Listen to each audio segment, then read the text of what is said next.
Well, today 13 Investigates can show you something that many farmers would rather you don't see: how millions of pigs are actually raised. Our senior investigative reporter Bob Siegel gives us a rare behind-the-scenes look at this growing controversy.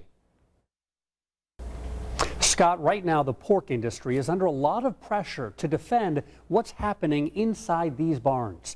It's a controversy most people know nothing about, but it impacts the food on your table. Is it smart agriculture or is it animal cruelty?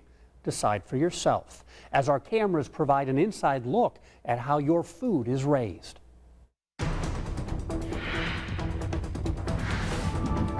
It's a Sunday morning, and Matt Golden has been busy. I get up and start cooking before I even wake the kids up.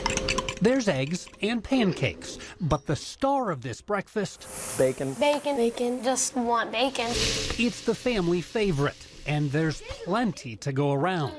But where does that bacon come from? A pig. Well, sure, a pig, but how are those pigs raised? They're all in one big pen together, like rolling around in mud, I guess. That's what pigs do, right? For many pigs, the reality is actually much different. 13 Investigates was granted full access to an Indiana pig farm. And if you've never been inside, what you're about to see might be surprising. In the United States, millions of pigs live their entire life like this. Row after row of pregnant sows confined to individual stalls called gestation crates. Each steel crate is 7 feet long and 2 feet wide, big enough for a pregnant sow to stand up or lie down, but at 2 feet wide, that's too small for her to turn around.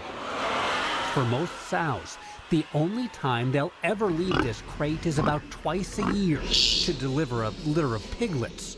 That happens in a slightly larger stall designed to protect the baby pigs from being crushed to death by their mother.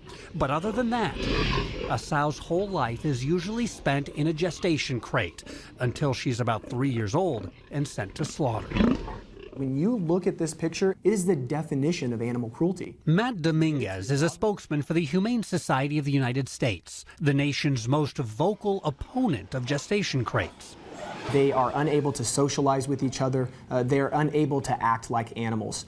The day that they're taken out of a gestation crate and the day that they are finally killed is a godsend to them, because every day for them is a life of torture. It is inhumane to treat an animal in this manner.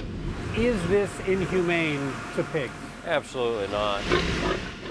Kurt Nagel oversees sow management at Pembroke Oaks Farm and several other large pig farms in northwest Indiana. He says gestation stalls give each sow individual care and individual feeding.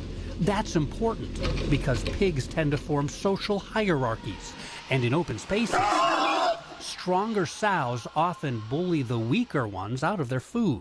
The more timid sows or smaller sows can get beat up pretty bad. The advantage to the individual stall is that it gives each and every sow protection from the other. Kurt says keeping the animals safe and well fed makes for content pigs, even if they're in gestation crates. It goes back to making sure that the animal is comfortable. Are these animals comfortable? We would say that we believe they are, yes. I think the misconception is they feel that it's probably more like a jail cell than what it actually is. Wow. But the public tends to view things differently when it gets a glimpse of modern pork production.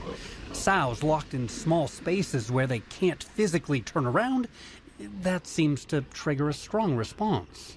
It's just not what we're used to seeing in animals. Yeah, I want the pigs to at least have some exercise. These pigs didn't have a happy life from the beginning to the end, and it's kind of sad.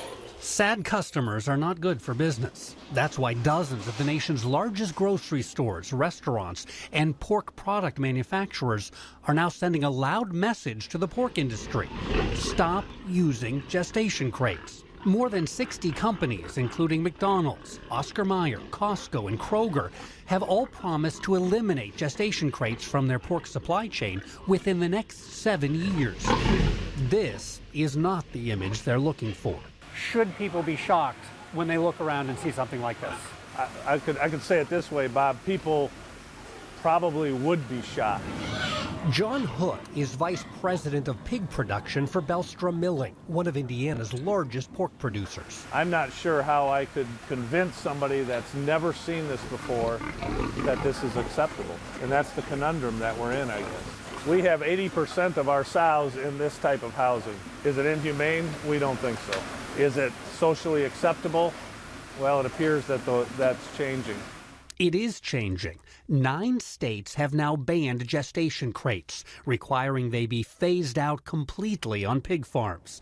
Will Indiana pass such a law? Well, probably not.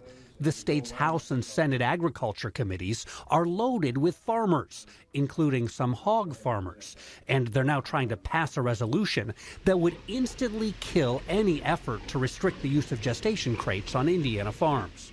But with consumers and corporations now paying more attention to animal welfare, the writing is on the wall. Gestation crates do not have a future.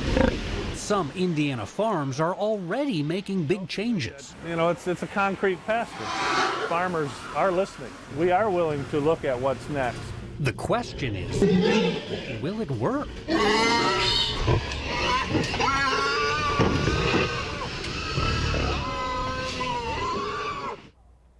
Later this afternoon, I'll show you how researchers are now developing a whole new type of hog farm. It's causing more controversy inside the pork industry, and it could eventually impact billions of pigs. What will it cost you? And is it truly better for the welfare of the animals? That part of the story when our investigation continues tonight on Eyewitness News at 5. I want to talk to you about this access. You know, you showed your cameras go into these gestational stalls. Why did this company allow you in? Well, Belstra Milling says that it wants to open up what it considers to be a rather secretive industry so that consumers can be more educated where their food comes from and the changes that are happening.